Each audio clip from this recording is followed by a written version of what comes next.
All right. Yeah. I don't know. Connor usually says something dumb in this case. Yeah. I mean, I can say something dumb. All right. Go ahead. Papa John's pizza is the best pizza. All right. Go to the song. Huh?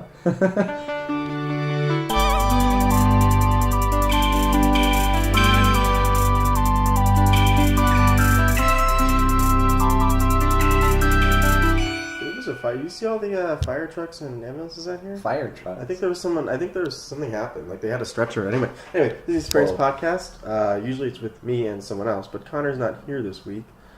He's at Music Midtown, I think. Jumping the fence or something. I don't know. So this week we have an esteemed guest. Well, thank you. Or just someone who lives upstairs. Yeah. Joey, why don't you introduce yourself? Hi, my name is Joey Bishop. I don't know what else to say about myself. I live in the attic. All right. Well, yeah. that sounds creepy now. Is Arrested Development? Yeah. Okay. Anyway, yeah. What is it with the fire? Do you see that? I was walking back and I saw the fire trucks. I did not. No, something happened. Anyway, Joey, why are you here today? I don't know. You asked me to be here. I asked you to come on because I figured you'd want to talk about your film. So this is coming out on Tuesday. Thursday. No, this is coming out. This podcast episode is coming out on Tuesday. Why'd you say Thursday? Huh? I thought we were talking about the film. Okay, Joey. What are you, Connor? Okay. Yeah. The film. Okay. No. The podcast episode will come out on Tuesday. Okay. And what's happening Wednesday? So it's a self-aware podcast. What do you mean? Oh yeah, it's a podcast that knows it exists. We're very open to that. We do not record on this. I mean, we recorded. Next week's episode was recorded before this one. Okay. Because I wanted to bump this one so we could talk about the film before it comes out. It was Tanner who was on it, and he was like, all right. At first he was upset, but he moved past it. He got into it. No, not like that. He moved past it. So anyway, you got a film coming out. What's it called? It is called Anatidaephobia. Okay, what's that about? It is about a young male office worker who starts becoming haunted by ducks, and it makes him feel compelled to actually do his work in the office. Okay. Yeah. So is there, this will be coming out, so this episode will come out on Tuesday. Mm-hmm. So on Wednesday is the premiere of Campus Movie Fest, where they show the top 16 from Georgia Tech, and I'm anticipating we'll be in it. Mm-hmm. You never know. There might be like 16 geniuses that submitted films, but yeah, sometimes and we were there last year. Obviously, there's some really great ones. There's some not as great ones. Yeah. We were somewhere in that spectrum. We were somewhere in the spectrum, if you will. We were definitely not the worst. No. I can guarantee that. But there were some ones I was like, really, this made the top 16? Mm-hmm. Whatever. But then there's some really great ones that was Yeah, there were some really good ones. There were some really well done. Yeah, so you that film coming out, I guess at this point tomorrow. What time? Mm-hmm. The show starts at 7. The doors will open at 6:30. All right. Yeah. This is one big ad. Is the whole point of this? Yeah, it's just a huge ad. Can you tell more about? So you are you're credited for a lot of things. You're credited for directing, producing, writing, editing, and a bit of crew as well. A bit of crew. Yeah. So why don't you talk about the writing process first, and we'll go through all of them basically.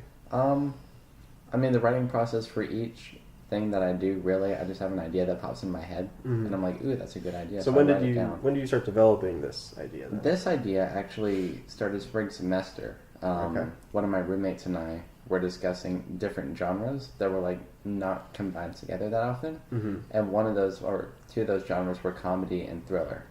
So we were like, why don't we make a comedy thriller? So you developed the genre first, and then you kind of created a story around it. Right. Okay. And we started using an example of somebody being chased or being haunted by some sort of weird thing. And I just, as an arbitrary example, actually said, why don't we have it be a duck? But then it stuck, and so it actually stayed as being a duck. At first I didn't want it to be a duck because I thought it was kind of over the top. But now you think it's a little too on the nose. Right. But it just stuck. Because, especially with comedy thriller, like you said, it's not combined. I think you need some level of realism. Right? Yeah. Otherwise, it's just comedy, and it's just a parody. exactly. So you're not going for parody, I assume. I mean, okay, I helped shoot it, but I assume you're not going for parody. No. There's some serious things that you're throwing in there too that you sprinkled in. You want to talk about that like as well? The side story with PETA and the boss. Yeah, so go ahead and talk about how that developed as well, because that's not something you just thought about, I assume. No. With all of the stories that I write, I like to have like a B story, like a side story going on that helps with exploring the overall themes of the film. And with this one of the themes was responsibility. Like obviously, Aaron, the protagonist, he's running away from his responsibilities of like dealing with the duck and dealing with his work at the office. But then PETA is kind of the opposite. PETA is who's PETA is the receptionist in the office space, and she kind of feels responsible for like dealing. Or now he kind of feels responsible for dealing with everything that the boss asks of him in the office, which leads to some of the tension between those two characters. Yeah. A different type of tension that you would expect too. Yes, I think it's it's something that talking to Nadia, and we looked at the script a week before. So before you sent it, we were like, oh, we didn't expect you to dive into these sorts of issues. Yeah, especially so we will help you work on. You want to talk about your film last year as well? Yeah, Battle of Wit. Yeah, sure. So Battle of Wit, for instance, you didn't cover necessarily something like that. You covered different themes, obviously. Yeah, more. I think standard themes were like themes that could appeal to a broader audience. Less adult themes. Yeah, I mean this one, and there's no need to dance around it. You're talking about sexual harassment in the workplace, which has obviously been big in the media as well, especially in the last year and a half or so with a lot of things that have happened. Yeah. So you're appealing to that, I guess. That may help you get into the top 16. It's an important theme, whereas the Battle of It was more not parody but lighthearted. Yeah, it was definitely lighthearted. Yeah, I mean, it's a guy in cardboard armor fighting. Yeah, I guess it is parody because you're kind of making fun of the hero's journey. Yeah, yeah, kind of. And they can find that online already. That's right. Yeah, that's on Campus Movie Fest's YouTube. Okay, page. So you can see people can find that and get an idea before they come out and see. All right, so you have your B. So what would be the B storyline in that film? That one actually didn't have a B storyline. Yeah. And that one, that was really my second production, right? And so I was still learning my writing process and everything. So I wasn't able to really develop like always incorporating the B story and everything that came later. But I do think there's still some symmetry in there, between the beginning and the ending exist in the same space whenever he wakes up. Well, you seem to be a fan of your Shyamalan twists. And I don't want to spoil either of the films, right? Maybe that just did. But you seem to be, if we're looking at parallels between at least the two films that I worked on, and we'll talk about your first one as well, we'll get to that in a minute, they kind of have that same structure. Yeah. Right. Yeah, well, they have a similar structure. Twists are always interesting. I feel like sometimes they can be overdone. Yeah. Like in some of the films that we saw last year at Campus Movie Fest, a lot of them had twists. Did they? Yeah. Like there was a Cup of Joe where it was like a guy that was drinking coffee and then basically became a cannibal and then everything turned into coffee. And it was just twist after twist after twist. Yeah. No, that felt one. Overdone. And then there were just many twists in last year's films, were there? I felt like there were a few. There were too many for my taste, at least. Okay. But I feel like you have to do it right. You have to do it right. Yeah. Yeah, I think the one this year is. I think it's a lot better than the Battle of Wit one. Yeah, definitely. Just in my opinion, I think Battle of Wit is a little more standard. Maybe not cliche, but we've seen that sort of thing before. Yeah, kind of formulaic. It's the definition of a twist almost. Yeah. It's exactly what you've seen, and you can't expect it, but when you see it, it's yeah, fine. It almost, and you could definitely tell, and we'll keep talking about the comparison because when you sent me the script for Battle of Wit, it was 14 pages. 14 or 19, one of those two, yeah. It was a lot of pages, and I told you, Joey, we're not going to be able to film this in 5 minutes. And I didn't listen to you. Because traditionally, and it doesn't necessarily apply, but for a standard film script, it's a minute per page. Yeah. Right? Yeah. So that's why I said, this is 14 pages. You're like, no, it's going to fit. Yeah. And you really struggled. There were a lot of cut scenes. Yeah. Your cut was 7.5 minutes, whereas the director's cut was 7. Campus Movie Fest is a strict 5-minute limit. Yes, exactly. Because they wanted to keep it short. They want to make sure your writing is concise. And so this year's script was 7 pages? It was only 4. Was it 4? Only 4 pages long, yeah. Because I wanted to make sure I had room to include credits. That's one of the things I didn't like about Battle of Wit last year, was I had to cut out a lot. And there were a lot of credits, especially in Battle of Wit. We had a lot of crew members, we had a lot of extras. Mm-hmm. We didn't need it as much this year, but right. Maybe more crew this year than last year. But yeah, so you sent me the script and it was a lot more concise. So how did you? So I guess you learned your lesson. Yeah, definitely. I knew, and like I've participated in a couple other short films as well since Battle of Wit. So like I've been able to really like focus on being concise in my writing, and also another thing that I've kind of incorporated in my writing, like obviously dialogue. I think if you have a page of dialogue, that's really going to equal a minute of dialogue in a film. But then action can vary a lot. Yeah. That's why it's about an average of a page per minute. Yeah. Because like for example, like if you just say George walks into the room, that could take like anywhere from like half a second to 5 seconds, depending on the even kind 20 of shot seconds. You could just film 20 seconds of him walking in. Yeah, exactly, and depending on like the style you're going for, the mood of the scene. Yeah. So I try to incorporate like descriptors and stuff into my action to lengthen it or shorten it to match like. And you can always and part of it is you're writing and you're the director, so you can change things. Oh yeah, we don't have a script supervisor necessarily. Maybe we should get one. I don't know. But we don't have one, so it's a very streamlined process. There's no one. There's no third. You're not going through a third party. Because traditionally, obviously, in a feature production, you have a separate writer usually, and then a separate director, and the director's interpreting what's written on the page. Whereas you can kind of say, "Oh, I'll fix that," during production. Or like, I don't need to flesh this part out because I know what I want like to see. I'm building a vision while I'm writing it. So you don't need to. So you're thinking about both as you're writing. Exactly. So let's talk about the first film that you worked on. This is obviously before you came to college. The first film, yeah. This actually I started on junior year. Okay, in high school. Yes. Okay. And I didn't finish it till this past summer. Okay. It's called Mother. It's kind of my brainchild, and I've gone through 4 different drafts of it. I've finally had a draft that I like and I feel is complete. But over the summer after I graduated, I was like, why don't I take some of the scenes from Mother, and this is like just the first draft. Yeah. And I was like, why don't I just film these and like kind of get an idea for like what I want this to look like. And so I got a couple of my friends from high school, and borrowed a lot of my dad's equipment and green screen, his camera, his lighting, all that stuff. He actually helped with filming it. And we filmed like 5 scenes, and it was my first time writing something, directing something, editing something. My dad and I actually shared the editing process for it. Okay. So that's when you learned Final Cut. Yeah, this is when I learned like a lot of stuff. But I think for a first film, it turned out very well. Looking back on it. Is it available online? Can people find it? No, it's unlisted on YouTube. Okay. So it's just like shared between all the cast and crew members because there's like copyrighted.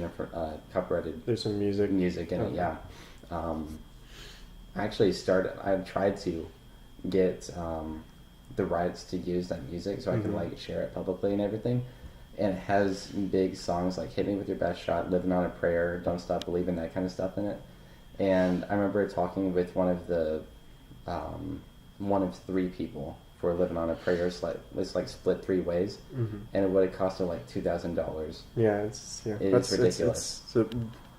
Okay, let's stay on music then. Yeah. So you also do the music, I guess, or you arrange the music. You arrange the score. Let's say, or do you have someone else who does that? I edit the score into it, and sometimes I have to chop it up, but I don't. Well, by arrange, I mean like consolidate. I guess. Yeah, find the music that you want. Where do you find the music then? Some of the stuff has been royalty free. Campus Movie Fest provides royalty free music. But also, one of my friends from high school, who is also in Mother, he composes music. Okay. And so I've had him compose stuff for Mother, and for one of my projects that I was working on, Crops. he started on the score for that. Okay. Yeah. So why don't you have him write more then? I mean, if he wants to... Well... it's a lot of work. Yeah, it is a lot of work. It's time. It takes time. And I think with... like the allotted amount of time we have for like Campus Movie Fest, he wouldn't be able to get like a full score in. No, but like, you can talk to him maybe about writing a theme, right? Like a main theme. Yeah, I guess so. Kind of sprinkle throughout. It'd be you need it almost. It's almost a full-time job just writing the score for a short film. And like he's at college as well. Yeah, he's got stuff going on. Yeah, there's a good amount of royalty-free music out there. I mean, all the stuff on my YouTube channel it's all royalty-free music. It's easy to find. Okay. So we talked about writing. We talked about we'll get to writing. Let's talk about the producing process. So So as a producer, because you wear multiple hats. Oh yeah. So what do you do as a producer then? Because honestly, producing is my least favorite job. Yeah, it'd be the one I would like to replace with someone else as soon as possible. Because well, I asked to be a producer, but you kind of shot me down on this. So. When was that? I asked you to be a producer on your film. When? Like a few days ago. A few days ago. I mean, I know we asked Joey Crawford to be a producer. No, I said put me on as a producer. Oh, whatever. It's fine. Oh, whatever. It's too late now. But it's a lot of like basically talking to people, and I don't really like just talking to people just to talk to people. But like you're basically like organizing the cast, the crew, locations. You're getting the people to do props. You're getting the people to write the scores. You're basically bringing everybody together. Yeah, it's a lot of logistics parts that you don't want to do. Yeah, a lot of logistics. There's budget stuff that goes in. And you'd rather just handle the creative side of it. Right, exactly. I'd rather have somebody tell me you need to be here at this time, and then I can like get all my shots and everything together and go to that place, rather than having to find that location as well, determine what times are good to film there, and let everyone know, and then go there. Well, you should have asked. I'm sure someone would have produced these films. Maybe next year. It's easier to. It can be, again, going back to the writing and directing. Sometimes it can be easier to streamline it. Yeah. So it's all in one. If one person's handling it, but it can also be a lot of work for one person. It's a juggling thing. Yes, it is. Yeah. It's So let's talk about maybe your favorite part, the editing process. Editing? No, directing is my favorite. Okay. Well, let's talk about your second. Let's talk about your third favorite part. There you go. The editing process. The editing process. So you're using Final Cut Pro. Yes. That's something that your dad, I guess, used. So yes. That's why. Dad used it, and then he downloaded it onto my computer so I could use it as well. Okay, because there's multiple software. There's multiple nonlinear editing tools that you could use. Yeah. It's all about comfort. I think they're all fairly similar. Yeah, I think so. In terms of capabilities. And I talked to you about After Effects if you wanted to include some special effects. Yeah. That's something that you think you would use in the future, perhaps? Probably, like, especially if we did, like, any sort of heavy action base with explosions or you could have explosions. You could have anything, though. Yeah. You could use it to work on backgrounds and other things like that. Just, like, little pixie dust or something. Yeah, I mean, there's tons. I've seen some previous Campus Movie Fest films that have maybe, like, one scene they have something in After Effects that you can tell. Yeah. Or at least I can tell, maybe most people. But you can tell, like, they stretch their budget here, if you will. Right. So anything else in the editing process? Because you got to consolidate all these shots. So how do you know what to cut, what not to cut? It's definitely like a long process. I typically start out by just like taking the shots that we filmed and like putting them in with like how they're supposed to be in the script. So you make an assembly cut is what it's called.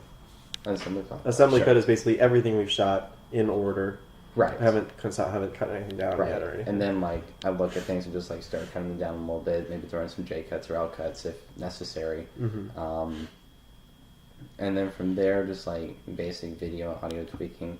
And once I get everything down to like the size I want it to be, is whenever I do like the heavy video stuff, like any sort of green screening or keying that I might have to do, or like transitional type stuff. And then audio typically comes like later once I make sure everything is cut correctly, because I feel like it's harder to do audio like first and then everything else, because the audio shifts around with different clips and it might not line up just as well. No, yeah, and especially on the film that we just made, there's a lot of audio free. That's not the right word. There's a lot of stuff that don't have audio, and you're cutting it out. Yeah, like it's mostly just music. Going on. Yeah. And how do you balance that? Because you don't want it's not a musical, right? You don't want just constant music. Sometimes you want that silence. So how do you choose? It's just based on the scene, I guess. Yeah, just based on the scene and like how things look, like in terms of like how the shot looks. Mm-hmm. If a shot is like engaging enough where there can't be where there could not be any silence, or there could be silence, and still keep the audience's interest. Mm-hmm. Then obviously cut out any sort of music. Sometimes silence can be more powerful than the music too. Definitely. Where you have maybe and you see it in horror movies all the time, where you have a build up of music and then it just cuts out. Right. And that's something like we kind of incorporated in this film. They'll see tomorrow. Yeah, if they come. Okay, let's talk about your favorite part, which is the directing. Yeah, directing. What makes it your favorite part then? What makes it my favorite part is I feel like that's whenever I get to create something with a lot of people, right? With writing, I'm making it's pre-production. Mm-hmm. You are you're creating the world on paper, and you have all these things in your head. Some more fleshed out than others. Mm-hmm. And then in editing, it's post-production. Everything's already filmed. There's not much else you can do unless you're just like... Well, you could be a really good editor. Yeah, even with like really good editing, you can't like create a new shot from a different angle to help with stuff. But whenever you're actually in directing, you have the cast, you have the crew, you have the director of photography, you have everything there, all the props, and you can you create your world that you're imagining, but then also you have the opportunity to get like a great idea and like maybe shift something just slightly and make everything so much more compelling. Mm-hmm. And I really like the idea of like also being able to create something with a lot of people, and like being able to have something that's like, not only did I make this, but a lot of my peers, a lot of my friends made it with me. Do you ever think you're going to try to like get outside people then, or is it always going to be with your friends? I mean, I think I've always outsourced, I've always gotten outside people. Ever since Mother, I had to contact the big musical star at our high school. I had never talked to her before. I knew who she was, but I never talked to her. So I think with every film I've had to outsource at least one person, especially for cast. Mm-hmm. But in directing and being on set with people, you start building lasting friendships. Yeah, your favorite part is the interaction with the people. So yes. That's why the editing and the writing, which is more solo based, I guess. I mean, it could be with other people, but it's not in this case. Yeah. So we talked a lot about how you like to write your scripts and then direct it. Do you think you would direct a script you hadn't written? I'm sure I would. Or do you think how do you think you would handle that differently? I would have to do a lot more research into the script, reading the script a lot more times, because obviously I haven't written it. It's foreign to me at first, and I don't know all of the writer's intentions at first whenever I first read it. And I think that's something that every director does with a script that they haven't written, is just a lot of research into it and making sure that everything follows a same style. And I think also I would try to communicate with the writer at least a couple times, just making sure I'm keeping their that's what the script supervisor would serve. That's kind of the role of the script supervisor, and maybe a producer depending on role, obviously, because producer can change. Let's flip it then. Would you write a script and then have someone else direct it? I don't know if I'd trust a director with that. You wouldn't trust it? Yeah. Because, in writing, even as much as I love directing, writing is where I really get to create, my own worlds. And, I would want it to be kind of how I imagined it. I want to make sure that happened. No, that's fair. No, you see a lot of times where directors will change a script because they take a different interpretation. Right. That's something that you could even do with someone else's script. Yeah, exactly. Which is why I would try to make sure I was networking with them as much as possible. So you prefer the streamlined process, essentially, is what we're saying. Yeah, if I write a script, I want to direct the film. Okay. What about the other way around? I would be fine with doing that. Yeah. You don't sound enthusiastic. You're like, yeah, I mean, okay. I just haven't ever done it before, you know? Yeah. Well, you could try it sometime. Yeah. You have someone else write. It would give you some more time. You could have someone else produce. That way you could more focus on the directing and maybe the editing as well. It'd give you more time to do things. I know this, especially with Kevin's Movie Fest, you're given 2 weeks to do Basically, everything. I mean, I started writing the script before then because I knew... Yeah. Well, for production and post-production, it's 2 weeks. It's really just 2 weeks. Which is not a lot of time, especially if you want to do pickups or anything like that. You say, "Oh, I don't like this shot. Let's redo it." Well, we don't. We have to turn in the film in an hour. Right. So it can be very. There's a schedule that you have to abide by. A very strict schedule. So sometimes it could free up your time. Maybe if you have someone else write or someone else edit. You think you could have someone else edit your film or? Probably. I mean, like I said, with Mother, Dad, and I both worked on editing that film. I think so, as long as I was very deliberate with which shots lined up with which pieces of action and dialogue. I think it'd be interesting as well, because I think editing is where the movie really becomes itself. Because especially with the amount of time you can stay on one shot versus another shot, you can really drastically change the mood of a scene. Okay. No, good answer. Yeah. Let's talk about let's bring it on to Anatidaephobia then, which is the film coming out again tomorrow. Yeah. 7:30. 7. They're not going to start till 7:30 though. You don't know.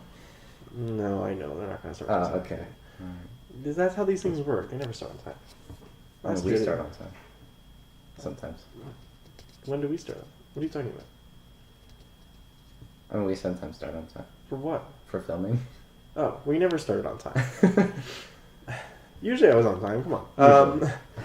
No, so for that film, we talked about the writing process. I guess we talked about all of it. But what was I going to ask? I think it was something about the editing.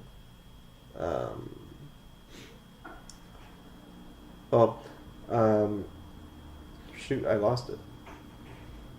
There's something about we don't do cuts with the podcast though, so we're gonna fill this time. We gotta fill the time. Yeah. Talk about something else while I think about what the question was. Is Anatidaephobia? Let's. Okay. Was it something about the editing in the Anatidaephobia? I don't know. I can tell you there were a couple of shots that had to be cut. Well, go ahead. Let's talk about the deleted shots. I mean, most of it, was able to get into there as we wanted. There were a couple of shots that was they just didn't really translate well with the rest of the scene. They might have been just at an awkward angle or something. Well, I'm sorry. No, you did your best. You did your best. All right. But there were also a couple of shots, in I think it's the first office scene where Aaron first comes in and sits down at the desk and everything. You know, Reese did a great job with acting, with it being his first time acting on screen. Yeah. But in that shot, he just really took his time with setting down the briefcase and then tapping his pencil and doing all this stuff, which was fun.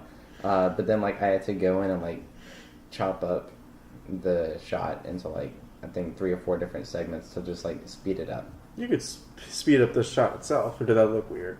Putting it at 1.1 speed or something. I mean, it probably would have looked a little awkward in some moments. Okay. I didn't try it because I just thought cutting it that would work. Yeah. And especially because that's also what I did for the opening credits. Whenever he's so you wanted to keep the editing style. Yeah. Okay, I guess that's what I was trying to get at. Was the editing style? So how did you choose the style for this? Editing style? I mean, obviously you want the edit to mirror the comedy and thriller aspects. So did you edit specifically to comedy's parts as opposed to the thriller parts, or? I feel parts that were comedic. I obviously wanted to feel comedic. Parts that were thriller, I wanted to feel thriller. And then other parts where it was ambiguous, in the opening bit. And the bathroom? Yeah, in the bathroom. That's where in editing you can decide what the genre is supposed to be. And with that one, I want it to be more comedic.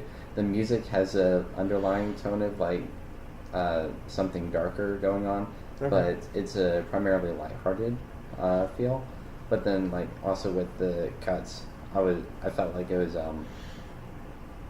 just like upbeat and moving, driving. No, that's good. So the music you had to as well line up with the tone. Yeah. So how did you choose those types of music? How did you choose the music for this? Because I assume most of it was royalty free. Yeah, all of it was royalty free. I knew in my mind like some styles I wanted. I wanted something that was bright and upbeat and driving to match the comedic style. Something that was a little bit darker. Something that was fast paced. For whenever he like left the office and the duck was like there and he was trying to fight it. Yeah.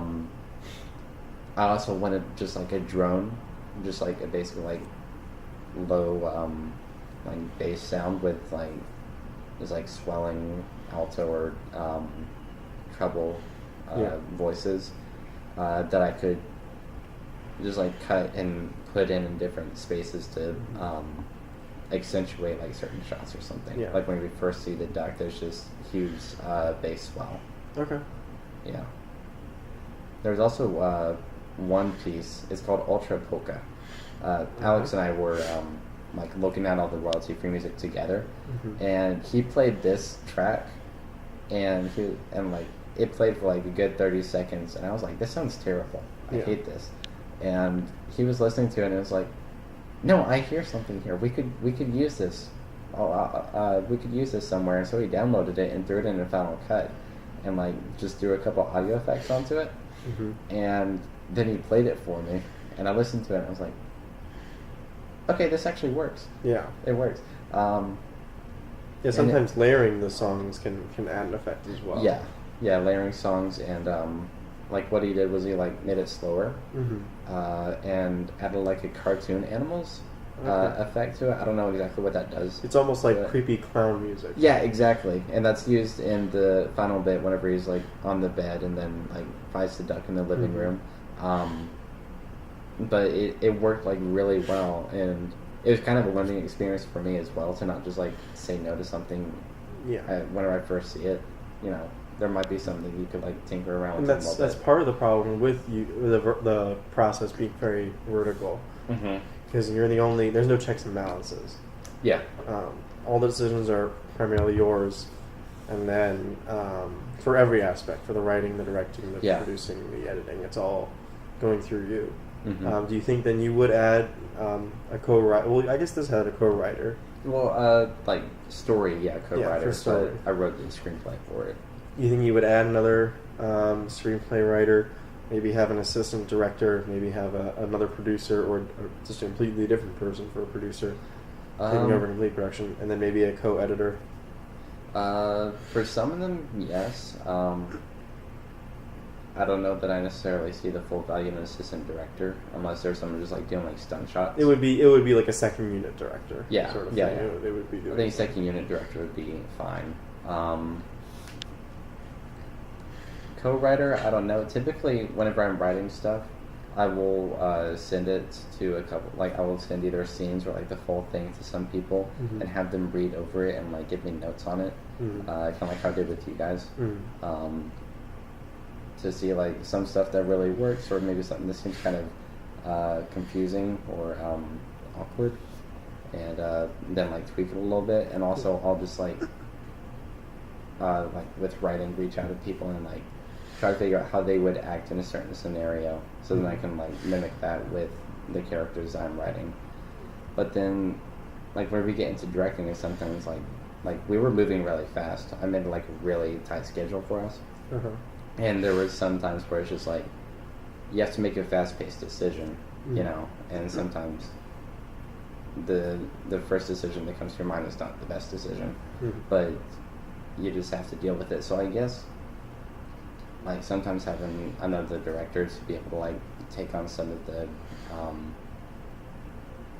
filming, so you have, like, more time to film your stuff. Yeah. I mean, it'd be, like you said, like a stunt director, so maybe you had an action film that you were making, and you wanted just someone to work on the stunts, right, or whatever. You could have them do it on a different day while you work on some of the slower parts or whatever. Right. However you wanted to do it. Yeah. So for Battle Wit, you had the writing checked out with other people. Yes. As well. Okay. Yeah. Same with Mother, I assume.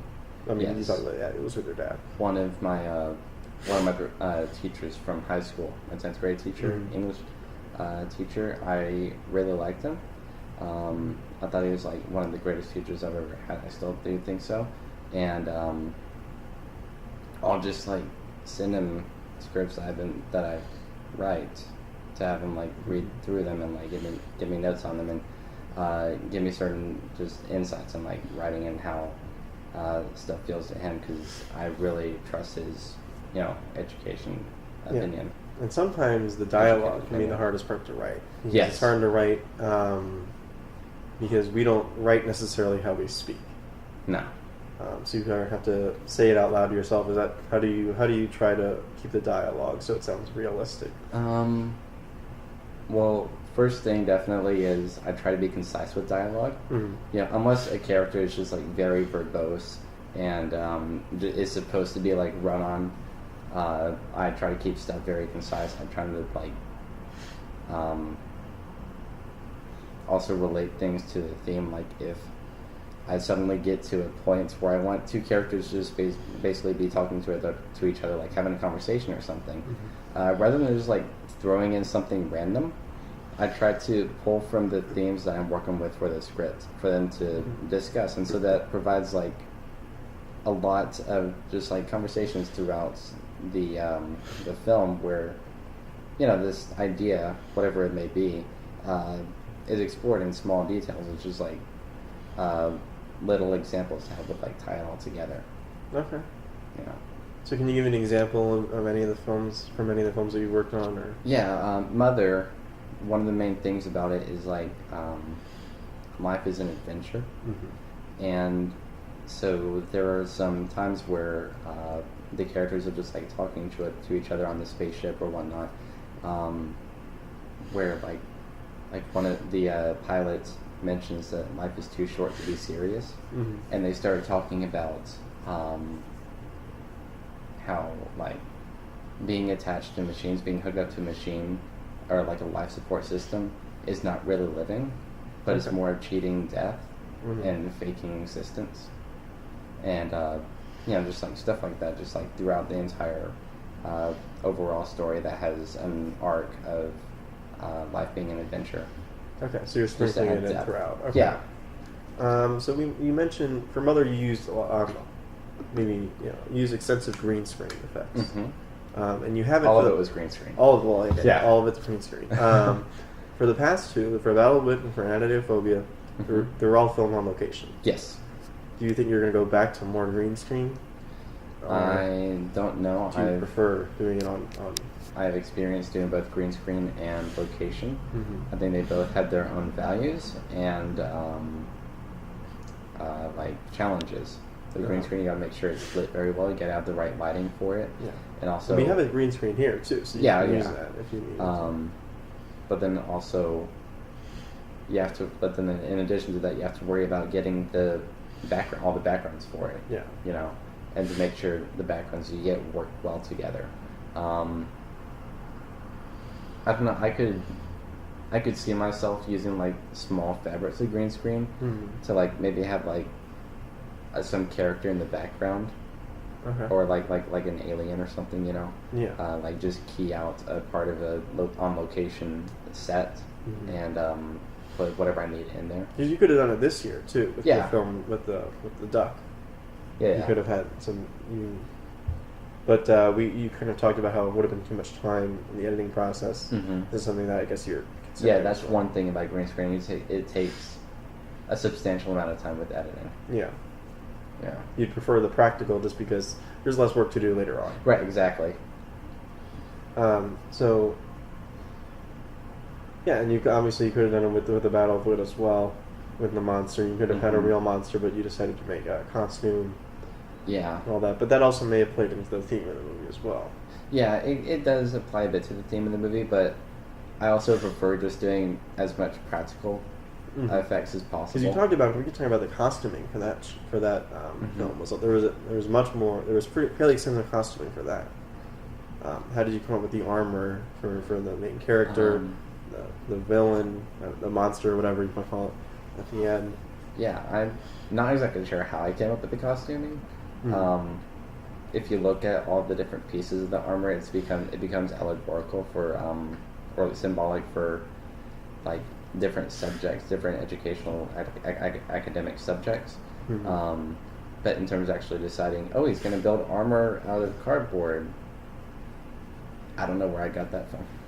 Okay, it almost seems like it's a parody on the like, most of these characters in these sorts of films, they get this fancy armor. Yeah. They somehow magically they just get this fancy armor, they get all this great stuff, and this guy's literally walking around with a flappy cardboard sword. Yeah. I mean, you could definitely like draw that that implication there. I don't know, that was quite what I was going for. It was just more of a just what you had. Stylistic. It's just what I had, yeah. Okay. Yeah. Well, I mean, from now on, just tell people that's what it is, I guess. Yeah. That's what I figured it was. I guess it was kind of like a, like kind of allegorical in that sense, parodying what you normally see. And it's kind of it's ironic in the way that like you have this crazy scientist comes up and he says, here's this random destiny that they're giving you, which is nothing, which is hero's journey. Well, yeah. What I'm saying is like it has no bearing on anything. Yeah. And it just happens randomly because he runs into him. Right. Right. I don't think there's any. What does he say? Yeah, he just says this is all we're relying on you. Yeah. For no reason. The world is on your shoulders. Yeah. Yeah, and we see maybe a minute or so of footage of the main character just as a normal student. There's nothing. There's nothing specific that he has, no skills. In fact, he showed fewer than average skills. Yeah. Or less than average skills. And then you get the armor, which is also kind of just less than average. So it's kind of a theme that throughout. Right. Yeah. Okay. Yeah. And then for Anatidaephobia, there's no costuming specifically. You have a duck. Yeah. That's just a stuffed animal. That's just a stuffed animal. You didn't want to get a real duck. I don't know where I would get a real duck. Well, because you could have made it like a cat, right? You could have had it like a dog. Yeah. Do you ever think about doing that, or you were fairly simple? Well, remember, when we were first discussing it, I just brought out. Yeah, but you could have changed it. You could have said, maybe we want to do a real animal. I felt you never considered doing a real animal. I feel like cat and dog are just too everyday. Everybody has a dog or everybody has a cat. Yeah, or maybe like a bird. You could have done. What I'm getting is you could have considered making a real animal. Maybe your friend is a turtle or something. Right. I don't know. Yeah. Did you ever consider that like a real animal, or were you always a stuffed animal? No. For some reason, I was always imagining a stuffed animal to add to the comedic effect of it. And then building on that, you could also be kind of like a psychological horror. The fact that this man is so deathly afraid of a stuffed animal. What's his deal? What's wrong with it? Yeah. Let's talk about the scene where the duck runs away. Okay. Did you have a plan for that, or were you always just going to kind of wing it? Again, part of I'm writing it here, I'll figure it out when I'm directing it. Yeah, I did not want to do stop motion. I thought that would take way too long. I knew that would take way too long. I think I was pretty much anticipating what Alex did, which was just like have a piece of string and pull it. I was thinking that I would have to key out the string, or the floss is what we used. But the clever director of photography knew how to shoot. Yes. Is what you're saying. Yes. Clever director of photography knew what he was doing. But the problem there is it kind of flips around. I haven't seen the final, just for, full disclosure here, I haven't seen the final cut of the film. I haven't seen any cut, I guess, technically. Yeah. So I don't know, how does that look in the final cut? Honestly, in terms of running away. I mean, it's kind of hard for me to say because I've been with this project from its conception, right? So it's always hard for me to say how well things work. I feel like it works pretty well, though, in the final battle with the duck. I mean, a couple of the shots, just because they're like kind of similar, they feel kind of weird to me. But I don't know, for a first viewer, if it works well. So maybe you should have screen tested. Maybe. I mean, I have screen tested it for a couple people, and they thought it was good. Okay. But I don't think it's too, like, jarring from him yelling at the duck to it just, like, to flipping around. Yeah. You think and it honestly looks like, Alex said it looks like he threw the duck. Okay. So that kind of works.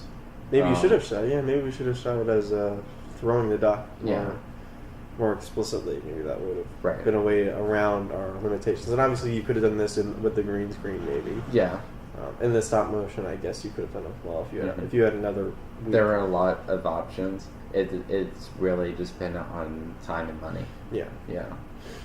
Let's talk about the money side. Have you had to spend any money on your film so far? I assume. No. Yes. Okay. I think not including mother. Film. I mean, whether you kind of co-financed, let's say, with your dad, right? Well, I had to pay. Really, most of my budget comes from costuming and props. Okay. Yeah, mother was big on costuming because it's like an '80s nostalgia type thing. So I had to get wigs. I had to get certain like outfits and stuff. And then Battle of Wit, I had to get the morph suits and the pool noodles and the fabric and everything. So you bought those specifically for the film? Yes, okay. And now I just have them. Now you just have a purple suit? Yeah, I've actually... there was one film I was trying to start on over the summer. It never, like... It's still in production. But it's called Crops, but I'm actually... It has a purple alien in it. Okay. Yeah. I don't know if I'm like building a cinematic universe with it or something. Well, I told you to connect the films. So yeah. I mean, I like the idea of like having a whole cinematic universe. Did that shot of the lab coat stay in? Oh yeah, okay. It's in there. Okay, it's in there, and I think it was actually a really good idea. Otherwise, it wouldn't look very barren. I thought the point was to look barren. Well, you said the lab coat makes it less barren. Yeah, but it works. Okay. It works. Okay. You had another brilliant idea. Well, that's just how it happens every day. Okay, yeah, so the costuming in a battle, but there was no costuming for this. Did you buy the duck? Yes, I bought the duck. Okay, you bought the duck. You didn't have a duck stuffed animal. That was it. No, I didn't. Because you could have, again, going back, maybe I'm just critiquing your writing here, but you could have said, oh, I have this stuffed animal. Like, I have a giraffe. Would you have considered switching it to giraffe because you had a giraffe, or? I mean, I could have. The only stuffed animals I have, there's Buzz, and then 2 video game stuffed animals, and then a lion that's like very beat up because I've had him since before I was born. Okay. And also, I feel like a lion is also it's just like too generic of an animal. Like whenever people think like savanna animals, oh, there's lion. Okay. It's like I mean, a duck is a fairly generic animal too. I don't know. It just seems a bit. You could have gone like manatee. I mean, that's a little more. I guess. I don't know. Maybe it's just like my own individual culture or something, but that's just. I mean, that's fair because this is the first animal you thought of. I was just wondering if you had maybe a stuffed animal that you said, okay, I have a duck stuffed animal. Let's build the film around this. Or something. I had to buy it, but it's only like $12, so that's fine. Okay. Yeah, I think that was the only thing I had to do for budget, though. Yeah, because you had the light, kind of. Have you considered buying some more extensive lighting? Extensive microphones. I have considered it. I think the first thing I would purchase is lighting, because I found in one film I did over the summer, Midnight Tango, lighting brought a lot to that film. It was like a lot of it was shot outdoors at night, so we had to have some good lighting. I was able to use Dad's lighting for it. But I feel like we used that with a combination of gels to really bring character to the different scenes, and so I think I would want to get a professional set of lights. Okay. First. And you haven't considered about the camera or the microphones or any of the audio equipment? Not so much. I mean, I have my dad's old camera, and I just basically have to get his permission to use it for different things. And then stuff like CMF, they give us all the stuff we might need. They give you that stuff, but if you want to shoot something on your own, or you're not going to be doing CMF for your whole life, right? But then also with the phones we have and everything, those are still really those good are good for cameras. visuals. At least from stuff that I've done, the audio is hit or miss on those. Yeah. That's why I think audio would be fairly important. to invest in specifically. I think because you can get away with your phone for a camera. Right. Even like the behind the scenes thing I shot last year. I didn't do it this year because it was too much time. And we didn't have as many people on the crew too. Yeah. I think it wasn't as important. Again, I was much busier this year too. But I shot it all on my phone, and I think it looks fine. Mm-hmm. People were like, yeah, that looks. There's like the final cut of the film. I was like, yeah, it's just an LG. So let's talk about the future. After you're done with CMF, are you going to keep? After you graduate college, you're getting a full-time job. You're not going to be a film director. Is that something you're looking into? That is something I'm looking into. Writer director is really as a full-time. You're moving to Hollywood. Thing I want to do. I don't know about Hollywood. I kind of like the idea of like being independent. Okay. I mean, I might just like. That's what I was kind of getting at. Were you planning on going?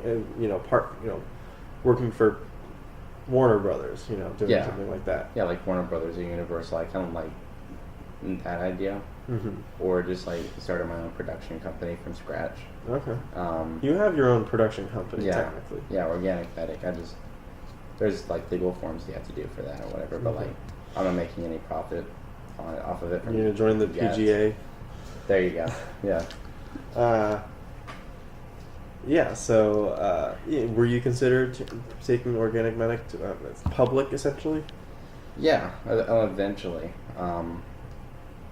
Like I think I have to get good enough where people are gonna like pay to see my stuff. You know. Have you considered doing that? Showing your films for pay? Yeah, definitely. Saying, hey, you could even do it here. Say, $3, come see. Yeah, like $2 or $3 to see, a short film made by a fellow student. Yeah. Have you so you have considered doing that? Yeah. I know you haven't done it yet, unless it got past. I'm considering it for the future. For the future. I think, in terms of like at least my skill sets, I think I'm pretty close to the point where I could start charging people. And I think it's difficult to charge people $2 to see a 5-minute film as well. Well, I would do stuff that's longer. I was gonna say you could probably do like 20 minutes, a 20, 30, even 30-minute film. That would be a little. If they come for 5 minutes. And then also like with the short films that I've done, like we have like 3 or 4 now, and like I could do something like with Pixar. You could have a festival where like we just have like a short film at the beginning, and then the actual movie. Okay, so you want to pair them up somehow. Yeah, exactly. So have you considered making a feature-length movie more than an hour? Mother is feature-length. Okay. Yeah. So that's a lot of green screen then. Yeah. Yeah. Well, I guess that's why we only did like 5 scenes from it. I think the whole thing is like 27 minutes with bloopers and it's in the film credit. It's in the recording. Yeah. So yeah, like with credits and bloopers and everything, it's like 27 minutes long. It's only 5 scenes. Well, I was saying, have you considered making something more than an hour? That's a long script, obviously. The final draft from Mother, I think, is like 123 pages long. Okay, so you haven't finished. It is finished. It's 123 pages. It's a 27-minute film. No. You've shot. No. Yeah, I'm confused here. Okay. So I did Mother Select scenes after I graduated, right? Yes. I had a huge script that was like 300-something pages long. Okay. I took 5 scenes from that and shot that with my friends and my dad. Okay. And edited it and everything. And you do not have a full I do not have a full finished cut now. Okay. Have you considered finishing it? Or moving on to something new? Whenever I get people to pay me to do it. Because, I mean, at this point, it's been a while. I think it may be better to... Because you've also matured as a creative talent. Yeah. Since then. Since you started, 4 years ago at this point? Pretty close to that. 3.5, 4 years ago? Yeah. So I think you could... Yeah, so you would... What do you think...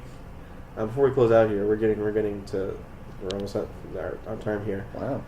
It flies by. Every guest says it flies by. So, it flies by. Can you tease us about what you're maybe doing next year for Nose Movie Fest? Do you have anything? I have no idea. You have no idea. No idea. I could say that we're doing like a romantic action but you don't know.